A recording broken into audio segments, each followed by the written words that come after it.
Hello guys, welcome to Finstreet. पिछले साल US की गवर्नमेंट ने जितने भी टोटल सर्कुलेटिंग सप्लाई थी यूएस डॉलर की, उसका 20% पिछले साल ही कंप्लीटली प्रिंट कर दिया। यानी कि अगर मान लीजिए $100 प्रिंट हुए थे, उसका $20 जो है पिछले साल 2020 में ही उन्होंने प्रिंट किया। इतनी ज़्यादा प्रिंटिंग ऑफ मनी क्यों करेगी? उसका रीज़न था कोरोना वायरस से यूएस इकोनॉमी को बचाना। बिकॉज वहाँ पे फिर जो था कि बहुत ही ज़्यादा रिसेशन आ जाता अगर इस लेवल पे, मास लेवल पे प्रिंटिंग ना होती।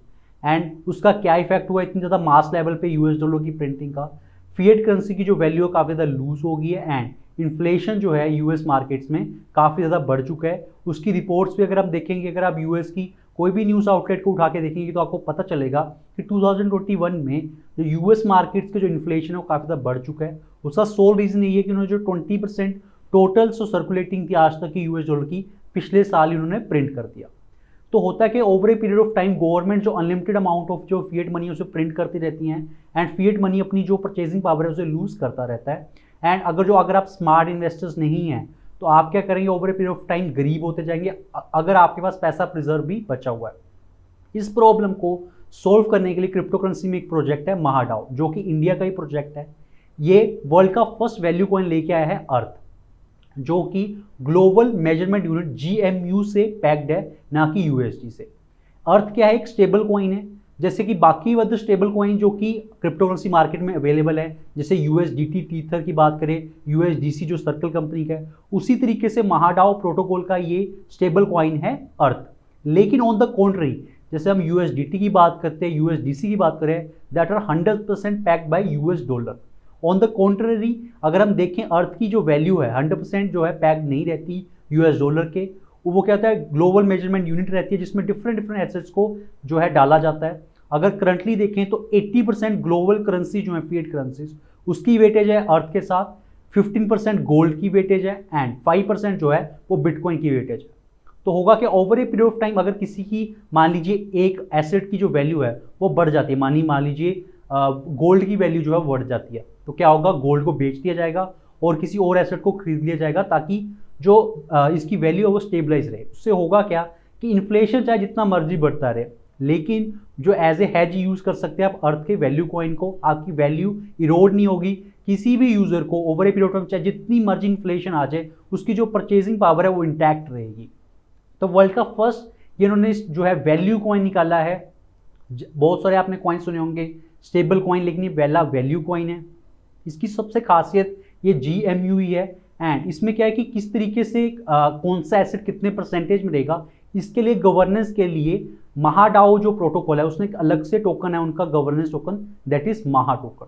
महा टोकन क्या करता है? जिन लोगों के पास भी टोकन होता है, टोकन होल्डर्स, वो महाडाओ प्रोटोकॉल की गवर्नेंस में पार्टिसिपेट करते हैं, वोटिंग करते हैं कि कौन सा जो एसेट है कितने परसेंट जो है बैक करेगा अर्थ वैल्यू कॉइन को, ताकि ये मेक श्योर किया जा सके कि जो इन्फ्लेशन है उसका कोई भी जो इम्पैक्ट है वो अर्थ की वैल्यू पे ना बना रहे एंड जो उसकी जो सबसे ज़्यादा यूएसपी है वो वैल्यू कॉइन की बनी रहे। बिकॉज वैल्यू कॉइन का मेजर मकसद क्या है कि over a period of time चाहे गवर्नमेंट जितना ज़्यादा मनी प्रिंट करे, उसका कोई भी इम्पैक्ट ना आए आपकी परचेजिंग पावर को, जो कि स्टेबल कॉइन्स के केस में होता है। चाहे वो उनकी जो अगर हम बात करें क्रिप्टो करेंसी मार्केट्स की, जो ऊपर नीचे जाती रहती है, काफ़ी ज़्यादा वोलेटाइल मार्केट्स रहती हैं, उससे आपको ज़रूर बचाती है, लेकिन वो जो है स्टेबल कॉइन्स है वो आपको इन्फ्लेशन के अगेंस्ट कोई भी हेज प्रोवाइड नहीं करते।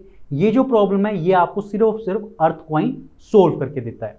अगर हम महा टोकन की बात करें, जो कि गवर्नेंस टोकन है महाडाओ का, वो पिछले साल जो है उसका आईडीओ होता, काफ़ी सक्सेसफुल इनिशियल डेक्स ऑफरिंग हुई थी पोल्का स्टार्टर के ऊपर। एंड ऑलरेडी ये जो कॉइन है कू कॉइन के ऊपर, यूनिस्वैप के ऊपर, गेट के ऊपर, बिटथम ग्लोबल के ऊपर, ऐसी बड़ी बड़ी एंड काफ़ी ज़्यादा रेपुटेड क्रिप्टो करेंसी एक्सचेंजेस के ऊपर ऑलरेडी अवेलेबल है, वहाँ पे इसकी ट्रेडिंग भी होती है। एंड जो भी लोग इसके होल्डर्स होते हैं वो गवर्नेंस में पार्टिसिपेट भी करते हैं। तो जो अर्थ वैल्यू कॉइन है वो गैस फ्री है, यानी कि इसकी अगर आप किसी भी तरीके से यूज़ करते हैं इसके, आपको कोई भी गैस फीस नहीं पे करनी। अब जो महाडाओ प्रोटोकॉल है उसके अंदर जो है इकोसिस्टम में 3 अलग अलग कॉइन्स है। एक तो है महा, जो कि गवर्नेंस टोकन है महा टोकन। उसके बाद सेकंड आ जाता है अर्थ, जो कि वैल्यू कॉइन है। अब तीसरा टोकन जो है जून 22 को जो लॉन्च होने वाला है वो है अर्थेक्स शेयर, यानी कि जो स्टेबिलिटी प्रोवाइड करता है ओवरऑल प्रोटोकॉल का। इसका क्या फ़ायदा है एंड अर्थेक्स का क्या काम है? जैसे महा जो गवर्नेंस प्रोवाइड करता है, अर्थ एक वैल्यू कॉइन है, अर्थएक्स क्या करता है, स्टेबिलिटी प्रोवाइड करता है ओवरऑल प्रोटोकॉल को। अब आप अर्थ को किस तरीके से मिंट कर सकते हैं, आप जो है कोलेटरल प्रोवाइड करेंगे एंड उसके बदले में आपको अर्थ मिलेगा टोकन। अब क्या होगा कि मान लीजिए आप $100 का कोलेटरल प्रोवाइड करते हैं तो आपको $90 का अर्थ जो है टोकन मिलेगा और $10 का अर्थ एक्स टोकन मिलेगा। तो इससे क्या होगा, हमेशा जो अर्थ टोकन होगा वो ओवर कोलेटराइज लेगा बाय 110%। तो हमेशा क्या होगा, जब भी आप रिडीम करना चाहेंगे, जैसे अगर आप बर्निंग मैकेनिज्म इसमें डाला गया है अर्थ एक्स के लिए कि जब भी जो कोलेटरल है वो वापस ले लिया जाएगा एंड जो अर्थ है एंड अर्थ एक्स है वो वापस कर दिया जाएगा, तो अर्थ एक्स की जो है क्या बर्निंग स्टार्ट हो जाएगी। तो डिफ्लेशनरी करेंसी है ताकि मेक श्योर किया जाएगा कि जो वैल्यू है अर्थ की वो जो है स्टेबल रहे। एंड अगर प्रोटोकॉल को लगेगा कि उसके पास अर्थ की वैल्यू को बैक करने के लिए 100% एसेट्स नहीं अवेलेबल है तो अर्थ एक्स जो है वो मिंट कर लिया जाएगा। जेनेसिस इसका 3 दिन बाद हो रहा है, जो है जेनेसिस जो यानी कि जब कॉइन को जनरेट किया जाता है, जब पहली बार कॉइन बनाया जाता है उस टाइम पे इसकी जो सप्लाई होगी अराउंड 5 बिलियन के अराउंड रहेगी। एंड ये इसके ऊपर कोई हार्ड कैप नहीं है, totally depending on the market किस तरीके से रिएक्ट करेगी। अगर तो ज़्यादा ज़रूरत पड़ी बिकॉज अगर कोलेटरल कम हो गया तो अर्थ एक्स ज़्यादा मिंट किया जाएगा। And in the same case अगर जो है अर्थ एक्स की अगर कोलेटरल इतना ज़्यादा नहीं चाहिए होगा तो उसकी बर्निंग भी रखी गई है। तो एक डिफ्लेशनरी टोकन है जो मेक श्योर करेगा कि अर्थ जो कि वैल्यू कॉइन है उसकी जो वैल्यू है वो इंटैक्ट रहे। तो कैसे इंटैक्ट रहेगी कि कोई भी अर्थ को अगर जनरेट करता है, अगर वहाँ से बाय करने की कोशिश करता है प्रोटोकॉल में, वो किस तरीके से जनरेट कर सकता है कि आप कोई भी जो फिएट करेंसी है, यूएसडी है या फिर कोई इथीरियम है, बिटकॉइन है, उसको आप वहाँ पे डालते हैं एज ए कोलेक्ट्रल एंड उसके बदले में जो है आपको टोकन मिलेंगे अर्थ टोकन, लेकिन वो सिर्फ 9:1 की आपको उसमें मिलेंगे। यानी कि 9 टोकन, अगर आप 10 टोकन मंगवाते हैं उसमें से 9 टोकन जो कि अर्थ के होंगे एंड 1 टोकन अर्थ एक्स का होगा, ताकि मेक श्योर किया जा सके कि अर्थ की जो वैल्यू है वो हमेशा के लिए जो ओवर कोलेटराइज रहे एंड कभी भी जो इसकी वैल्यू है उसको कोई भी किसी भी तरीके की वोलेटिलिटी का जो है सामना ना करना पड़े। तो ये था जो इसका यूज़ केस था अर्थ एक्स का। तो इस पूरे प्रोटोकॉल में इकोसिस्टम में 3 अलग अलग तरीके के टोकन्स हैं। एक महा टोकन जो ओवरऑल गवर्नेंस को देखता है, एक अर्थ टोकन जो कि वैल्यू कॉइन है जो कि मेक श्योर करता है कि इन्फ्लेशन के एंगेज जो परचेजिंग पावर है वो इंटैक्ट रहे और किसी भी तरीके का लूज ना हो आपकी परचेजिंग पावर को। एंड अर्थ एक्स क्या है, जो स्टेबिलिटी प्रोवाइड करता है पूरे प्रोटोकॉल को ताकि वो ओवर कोलेटराइज रहे एंड उसकी जो वैल्यू है वो इंटैक्ट रहे।